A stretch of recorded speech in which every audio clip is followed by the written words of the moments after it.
Bonsoir chers téléspectateurs, c'est votre frère Didier Dongando. Je vous salue dans le nom précieux de notre Seigneur Jésus-Christ. Tout une émission d'Abisso questions-réponses avec l'homme de Dieu, l'évangéliste José, Onazope Sambote. Bonsoir l'homme de Dieu. Ah, merci mon frère Didonné. Na invité na pourquoi l'autre au mikako kabola nae sur sujet oyo. Topé makambu oyo zoleka na kati na ndako église. Tozomona lelo na kati na église de réveil. Église o wapi bongeki la kisabatu nzela. Église o wapi ibongeki la kisabatu bosolo. Mais tozomona makambu oyo zoleka na kati na église, makambu ya soni, makambu oyo ezopesa lisusu nzambe lokumu te. Bato ebele bakomi komituna ba question, est-ce que eza vraiment église ya nzambe to ekomi baventure?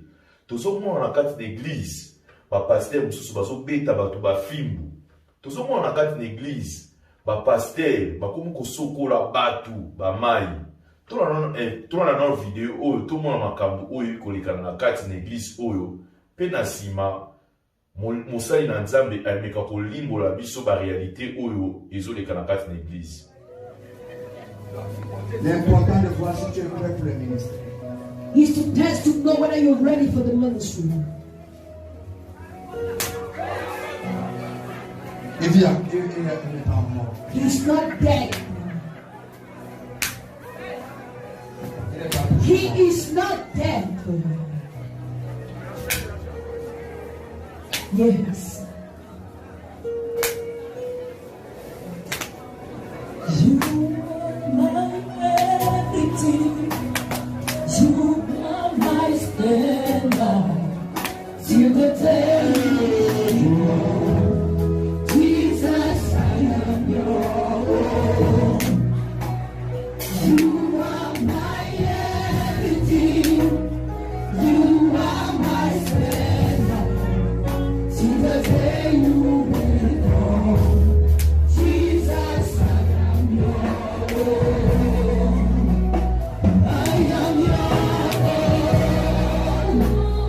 I am your own. Till the day you will come. Jesus, I am your own. I am your own. I am your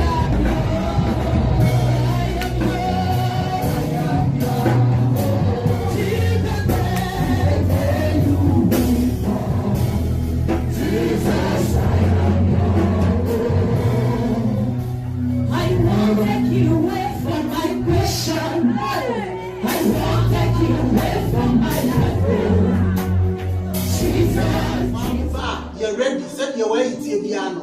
Wow, ba one out of pants. Mem perceive the quab one saying, now go for the cousin was soft one in a row where your pants, Mem Pedisa. What you say?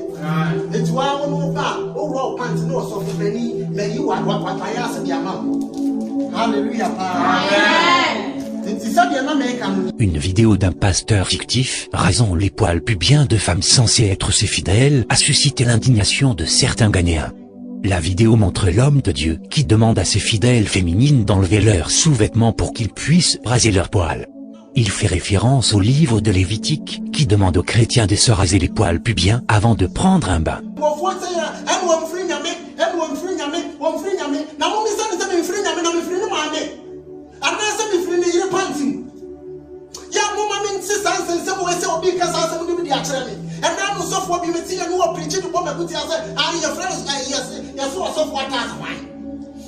Le supposé homme de Dieu rase publiquement les poils pubiens de ses fidèles féminins et leur promet de leur faire prendre leur bain conformément à la dite écriture. Des dizaines de femmes sont vues en train d'enlever leurs sous-vêtements pour subir la purification spirituelle. Les vidéos de la chaîne YouTube Pasteur Blink semblent dépeindre certaines pratiques anormales dans certaines églises où des pasteurs autoproclamés manipulent leurs fidèles.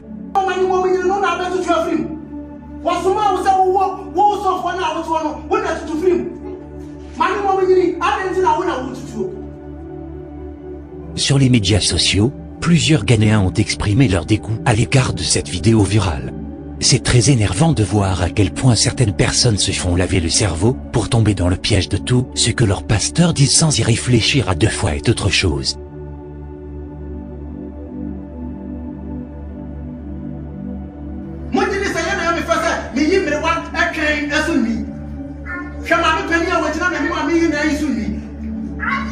ce sont surtout les femmes qui sont victimes de ce genre de choses. La condamnation de cet acte montre que le public est maintenant mieux informé pour identifier et intervenir dans ces affaires.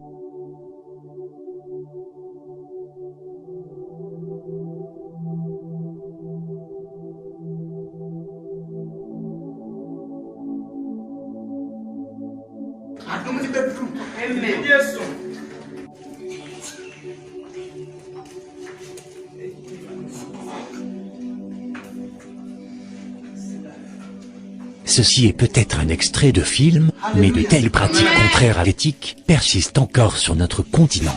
Nous avons la responsabilité de les éradiquer.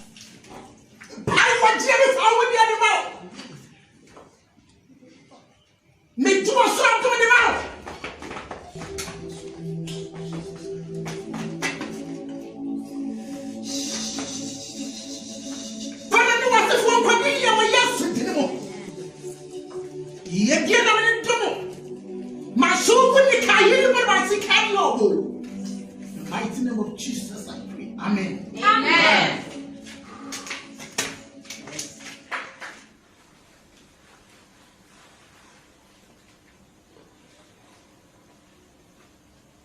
Le dénommé pasteur Bling a encore frappé.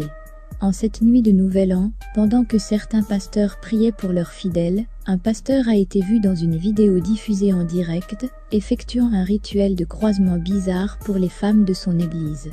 La vidéo est devenue très rapidement virale sur la toile.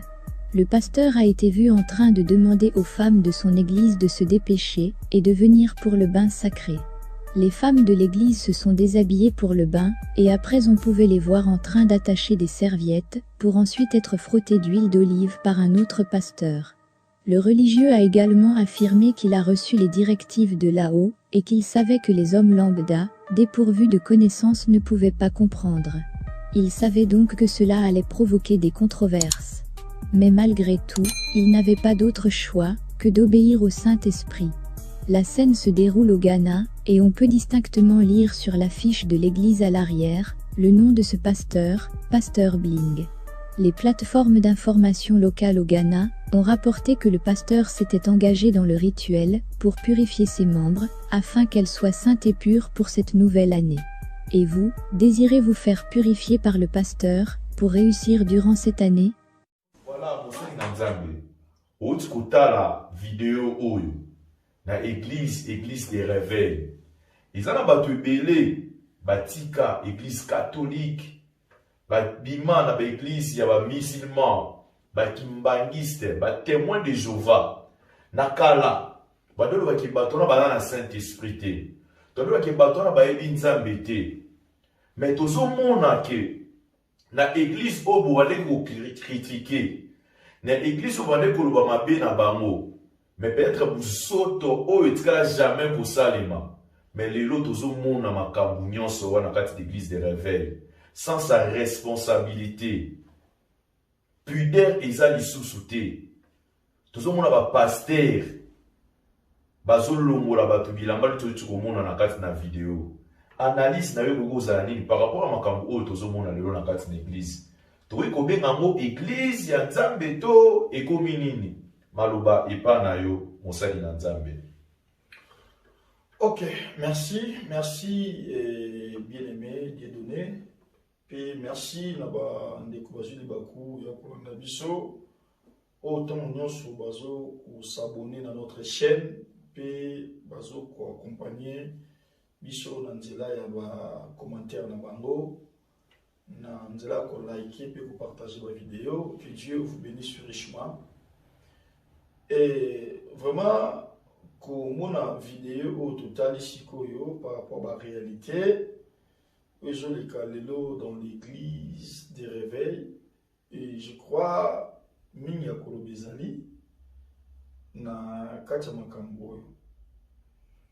Et pour la biso église des réveils, tout ça vraiment na ko ba intonemate donc Okamwa pena mingi te parce que notre Seigneur Jésus-Christ a déjà réveillé biso, talisa biso, au ninekoya après la suite du temps. Donc, autres hommes, on a les deux réalité, na nyos onkolo, après koloba, na biso. Je crois, ce qui totangi dans le livre, il y a Matthieu chapitre 24, déjà, dans l'introduction, ce qu'on a dans la lecture, et qu'on a bien aimé dans la biso. Aujourd'hui, Matthieu chapitre 24, on va dans verset 4, on va dire qu'on quitte, et sunga déjà déjà au bazo joa libako na biso na nzela ba étude na biso pe na nzela ba remarque autour sala lilo. Matthieu chapitre 24 le verset 4 nous lisons Jésus leur répondit, prenez garde que personne ne vous séduise. OK. Car plusieurs viendront sous mon nom disant, c'est moi qui suis le Christ, et ils séduiront beaucoup de gens. Vous entendrez parler des guerres et des bruits de guerre. Gardez-vous d'être troublés, car il faut que ces choses arrivent. Mais ce qui sera pas encore la fin. Une nation s'élèvera contre une autre nation, et un royaume contre un autre royaume. Et il y aura en divers lieux des famines et des tremblements de terre. Tout cela ne sera que le commencement de douleur. Alors on vous livrera au tourment et on vous fera mourir. Et vous serez haïs de toutes les nations à cause de mon nom. Alors aussi plusieurs succomberont et ils les trahiront. Se haïront les uns les autres. Plusieurs faux prophètes s'élèveront et ils séduiront beaucoup de gens. Merci. Ok. Et déjà, dans l'introduction, on comprend que l'andisama et l'itangi de tout un masicolo. Bibelobi et Kozanata, parce que c'est la prophétie où Jésus appelle ça qui. Donc Jésus appelle ces prophéties, ou et Kokisamanata, Momo. Alors que tango oyo fallait prophétiser kokisama, c'est dans notre temps. Hein? Alors ben na bango prenez garde, personne n'a pu séduire bino parce que dentro tout temps asikoyo et ko ça makambe belé bevenime ko salama pe likola bevenime wana tokomona beaucoup de faux prophètes. En fait, faux prophètes azana. Hein? Ce sont des serviteurs du diable au balati poso. Donc cela veut dire Jacob orla ta poso Esaïe. Quand il s'est présenté le bossa papa, azo du malokola Esaïe. Un peu cet exemple. Lélo, il y a beaucoup de serviteurs balati poso. Mais dans la réalité, comme mon frère Paul Azul, l'apôtre Paul dans le livre Actes d'apôtres, ce sont des loups criés. Ce sont des loups criés au Bakoti na Katielanga. Donc, au Tokolo Banater, sur le bas de Matthieu chapitre 13, ivré na bleu. Donc, au Bakoti na Kati ya Elanga. Et objectif d'abord, vous allez pour Kobebisa crédibilité, il y a notre Seigneur Jésus-Christ. Comme il m'a pas de doute, peut entraîner bateau pour la communion bateau d'enfer. Quand on dit ça, ma vidéo totale, ce n'est pas normal. Ce n'est pas normal. Voilà, merci Monseigneur Nandia Bolobi, ce n'est pas normal. Question Oyo Tozo Komituna. Pourquoi Makambu Oyo Tozo Monangoka beaucoup plus dans l'église des réveils? Tozo Monango te pas bande kuna biso ya catholique. Tozo Monango vraiment mingi te. Tolobi te que ça les maraté, mais Tozo Mona vraiment ba comportement ya bokobeta batu ba fimbo. Kosokola batu, kolakisa batu, babolumbu batu. Pourquoi seulement l'église des réveils? Bon, l'église des réveils, vous savez, déjà, dans la catégorie avec l'église de Tangi à Boué, au Tangi, au Tamsusu, au critique à Kabango. En fait, ma baisse en a partout. Les églises montent dans le Sénamo, au Kekuta, Bazanga Mabete, Toutes les églises ezali, le caractère ezali, mais ce qui est très important, dans l'église moi, éthique, sans si on a la responsabilité, le boss ça les alliés. Mais et dans l'église des réveils, des fois, les bosses années. Et ça, nous sommes là, la mouika, comme prophète. Nous sommes là, qui moi, dévexé, à maîtriser, moi, dévexé comme pasteur, comme évangéliste. Et c'est ça. Moi, comme la réalité. Puis, les lots, l'introduction des bandits, il y a beaucoup de faux prophètes dans le quotidien de Bilobi. Plusieurs. Alors, l'objectif dans mon amis, pour la séduire. C'est ça. Et contre l'église des réveils, premièrement, parce que l'église des réveils, toujours la liberté, comme l'apôtre Bazalaki Nango, après, il y a le Saint-Esprit, donc, va venir le Saint-Esprit dans la chambre haute. L'apôtre, parce qu'il y a ce privilège-là, la communauté, le Bananzambé, vous allez libre pour annoncer l'évangile. Et l'église des réveils aussi, toujours dans cette liberté-là. Alors, liberté, diable a profité de la simano pour kotia ba semence na ye tout semence on a semé exacté. C'est pour ça que tout le temps combat pour le lobby après moi ils ont un bateau bakoya tout bateau parmi bino ils ont un bateau bakobima o bakozala te ba sabanza bakoya ti ko ba comme berger mais bakozala loup criel pour na ko détruire les enfants de Dieu. Les abattus donc, question tout le monde dans l'église des réveils. Ce n'est pas tout le monde dans un prophète pasteur. Non. Tout ça va loup criel. C'est pour cela que tout le monde a l'élo. L'église des réveils, tout le monde a l'image. Aza libre. Et on sait que dans la Bible, tout ça comme on est ici comme côté apôtre, tout prophète, il m'a ça la acte de ça. La bête c'était la bateau pour la biso ndeko. Biso mesure na biso. Donc mesure na biso ya koye ba dimension na biso ya bonzambe et ça lié na Bible. Donc il n'y a mesure on va pesi biso ça la ba tout ça la Bible parce que la Bible dit Jésus-Christ ne change pas. Mais mon temps a changé. Pasteur a changé, église a changé. Mais les seuls sans arrêter, c'est le Seigneur Jésus-Christ. Pourquoi? Parce qu'il est dans un modèle pour nous. Il est dans un chemin, la vie et la vérité pour nous. Donc, c'est un modèle de Kolanda, et Kolanda, chemin de Jésus-Christ. Joyeux tant que modèle. Parce que le pasteur ne peut pas changer, parce qu'il y a des mots. Et l'église des réveils, ils ont souffert par rapport à Yamakambo. Gloire soit rendue à Dieu parce que déjà notre maître, le Seigneur Jésus-Christ, a l'oba qui n'a vu son avant, dès le temps dans Matthieu chapitre 24, que et qu'il y a un faux prophète bagoya, pe bako séduire, cela veut dire bako balo la intention ba te belé, bako longa twangoza malampe au moment de Jérusalem mabe. C'est pour cela, aujourd'hui on a la réalité au nyons. Tant sur le monde la vidéo. Mais il y a beaucoup de choses qui se passent de l'église des réveils. Merci beaucoup, mon Seigneur Nzambe.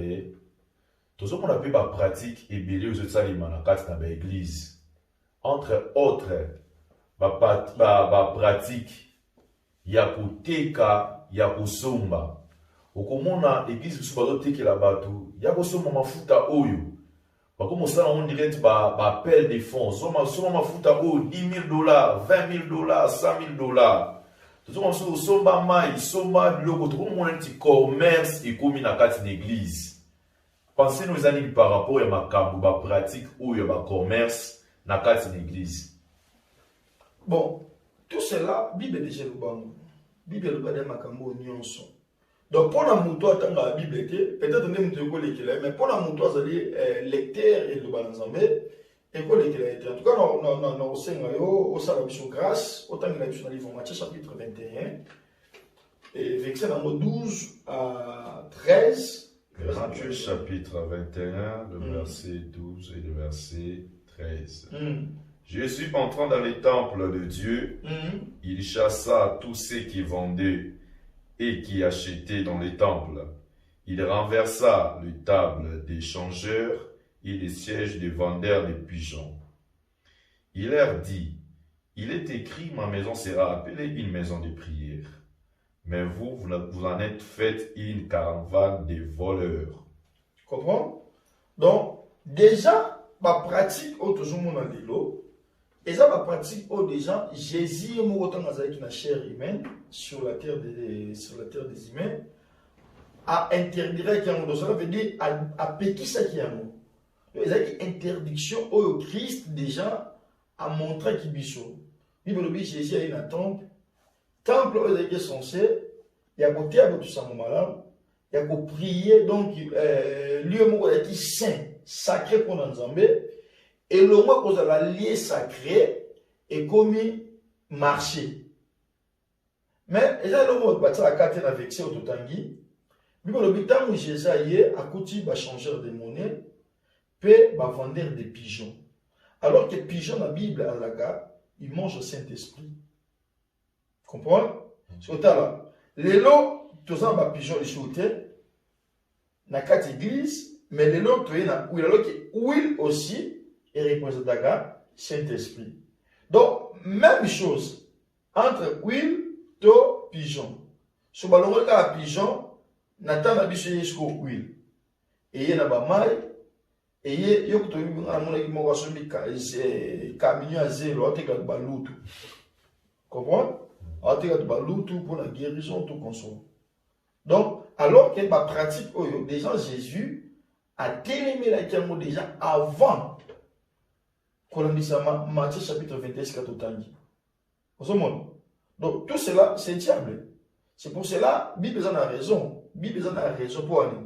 Surtout dans le livre Ecclésiaste chapitre 3, verset 14 à 15, il n'y a rien de nouveau sur la terre. Donc, ils ont le mot à Sika, le lot dans mon kil. Donc, Nzambe, allez qui s'arabatu, mais il y a des événements. Donc, les événements, ils sont là. Bon, remarquez, même chose, on colle à ça qui n'a pas d'attendre. Colla Bengani n'a pas d'attendre, mais les lots, même les batouana, oh, quand on a bien même esprit, on est carné dans le sous et je suis dans la carte temps. Dans la carte église, comme on côté la doigt maille, comme on côté la doigt pigeon, tal, plus loin, dans quelle église, on a pasteur, on a que la partout bas, calendrier, à ces photos naïe, à l'oublier qu'il y a alliance, bouna boy, à ces mouchoir, donc, contenir la mouchoir. Bon, ça, il y a Nzambe. Oh, c'est grave. Mais ça, bah, comme soit lobby. Ceux qui ba église bazo sala bongo za pona ko soutenir musala na Nzambe na pesi ndaki sa mso lobi kite bazo teka na église mbongo wana bakozwa bakotia kopeka na église bakosombe na soit ba instrument ba wi soit kotongela ngope ndako mabeni nizana idée wana ke to teki par exemple ba calendrier to teki par exemple maputa mais to zumbongo wana to tongela na ndako na Nzambe wana pe Nzambe pe kaka soboya to eza ndenge nini ce qu'on lit pour la biso par rapport à la question. Non, pour mes amis, biso déjà dans l'église, tout ça déjà na forme au Nzamba pesi. Msomoni, le bananzambe ezanga tout au koluka le bananzambe, même pour l'habillement, il y a bas ici tout biba, il y a bas salanzambe tout salanzambe, na kati ya bilo kuto mon frère. Donc cela veut dire déjà forme pour la maintenir l'église de Dieu, et ça déjà connu. Donc, il y a déjà, biso l'église, droit de biso zali, dîme, offrande. Est-ce qu'offrande toujours dans l'église? Et qu'il y a dans l'eau là. N'a pas serviteur moi les cas le qui offrande bâtir l'église na ye bakanga on va se faire bâtir pas ange Gabriel. Et ça donc offrande wana musa na mo ya wana. So les amukie ba contribution beaucoup senga. Pour la besoin pour l'église, pour l'avancement de l'église, ce moment qui est bon offrande, et qu'on quitte, beaucoup qu'on demande, beaucoup ça la aide, beaucoup c'est la aide. Dans l'église, nous sommes dans une dîme à pasteur, dîme de ton église. Donc tout ça la dîme, tout ça l'offrande. Déjà dans le domaine de l'offrande, tout ça plus ou moins cette forme d'offrande. Tout ça au monde, tout ça l'offrande est belé. Beaucoup de sortes des offrandes. Si pour na eloko mon église, ils ont une nécessité de voter que la bateau. Parce que Jésus déjà a payé ça jamais. Église est la maison de la prière. Église ce n'est pas l'endroit pour faire les commerces, tout consort. Non. Boye mutaye abandi koteka na église, amoteka ba mai, amoteka nini. Personne otali yango nyonso le aka lié na suka nango guérison. Guérison. Mario sota nango bo mona boye. Puis de ce côté nous soyo outi Israël. Oh non, alors que tout cela c'est faux. Quand la ligne na benda makanisa bande ko landa biso, yo to landa biso so na église oyo. Hein? Aux église oyo pasteur na tekela bino mai. Atekela ngba mouchoir. Atekela rabino mafuta yaya bima na église wana bima parce que ba pratique wana eza ba pratique te on nzamba tindi basali na ibasala eza ba pratique o Yesu atelemelaki yango avant biso toya ceux qui pasteur na besoin na posango bosunga ina dîme bosunga une offrande bosunga na ba contribution pour la bateau bazo kelela babenga ngo ba au monde donc pour payer sa bonne offrande au monde mais sur ba côté que la bino oh oui le outil Israël oh nini oté bo bima na ba pratique ou les nzambiti ba bengi yo boya ka batumbola yo pour nous zo bana parce que zo bota te an azo ki mwana batikala kotumbola ete na nzana ko sambo bi lobike an azo ki mwana. Merci beaucoup, Moussaï Nanzambe. Conseil no ko pesa et pas basai Nanzambe. O bossa la pratique oyo. Ya kolongola batu bilamba, ya kosokola batu ba mai, ya koteka na kati na église. Pe conseil no ko pesa na ba Nanzambe o baza na kati na église, o bazo pratiquer biloko oyo. Pour tozo mona ka na suka na yeso ba tozo songo par révélation. Moli mona Nzambe mtelobe ni ngai. Est-ce qu'ils ont voulu mon nzambe ya solo to ils ont ndenge nini maluba na mboka yo te problème ezali soki opesa conseil na bato bazwi bako Orlando biso ezali que déjà na basala nzambe moi je ne crois pas un vrai serviteur de Dieu à cause de la pratique au monde muto ayebi lu ba nzambe ya solo ba pratique au salon. Donc déjà dans le cas où il y a la séquelle, basa ba serviteur en zambéti parce que ceux qui ont nié que chocolat bibliquement par là a ju vexio a ju recommandation on a pérotique moi si vous lumbu na temple on a parce que on a c'est l'espace séduction il y a on a matché les autres parce que nous autres moi c'est tirer derrière bateau ba église a bon on a tala batebele point ni ba frère ba zo batala raga pour lumba bana basi. Tant que ça soit occasion mon en dire de soit bien mon l'église dans la live. Ouais. Donc pour la conseil pour la passer dans Nzambe, oza vrai serviteur de Dieu. Yo oza musa Nzamba solo. Mon frère ami musa lo to sala za bichoté. Eza musa Nzambe. Pe l'église no ba ke musa lo za ngati za Nzambe. Ça la ba nord mon Nzamba tindeli yo. À quoi sert le gagner mon kilo bobung sa bomo ina? Parce que la Bible dans le livre, Daniel chapitre 7, Daniel a montré les serviteurs de Dieu va télémiser le jugement. Et le jugement, c'est que Pierre a dit. Donc, il y a garder la parole, pratiquer, apôtre, prophète, car l'Écriture nous a dit, nous sommes édifiés par les enseignements des apôtres et des prophètes, Jésus-Christ en étant le Père angulaire. Pour la yomo en Nzambe, sauf que l'église au monde va pratiquer à boue. Mutakangi ote, église au que yomoni ke otozali, makambo simpate bima. Bima, basalaka compromis tena sali. Le jour où au kufoza yomo. Bible le livre livre Matthieu watangi biso. Plusieurs faux prophètes vont apparaître dans mon kilo. Aussi, dans mon année, pour nous séduire. Il y a un moment, dans Matthieu chapitre 7, verset 23, qui dit, dans ce livre, mon koloana, mingi bakoya pa yeso, tout ça là qui miracle na Congo na, tout ça là qui na Congo na, ah oui, c'est bon, bolongwa, na bibinote. Pourquoi? Parce que catholique va savoir un miracle, les musulmans va savoir un miracle, les bénins va démoder. Église de référendum de cela, chose ne sika bon pour nos bungi sa sali na ote peu n'importe prix oyo esengeli yofuta bakofinga yo bakokritike yo ndima yango parce que Jésus alobi soko wangani na miso ya bato ngana wango na miso ya biso mais soko ndimi ye na miso ya bato mabe eza mabe malamu eza malamu ye mpe un jour akorécompense yo yango wana eza conseil na nga nzambe akambola bien. Merci beaucoup. Tozalaki ebele ya kolanda émission oyo longola mosali na nzambe.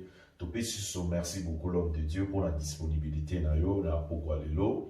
Merci pe na yo mtolandi biso. Ozana commentaire na yo, tikela biso commentaire na yo. Topozana question poser mosali na nzambe na numéro oyo eza affiché na C. Akoyeba na ko répondre yo. Tikela biso pe commentaire na vidéo oyo nzambe ya lola yeba na kopambola yo. Topesi mbote na réalisateur na biso Demse Moussassa Zambe ayeba na kopambola biso nyonso pokwa malamu. Que Dieu vous bénisse.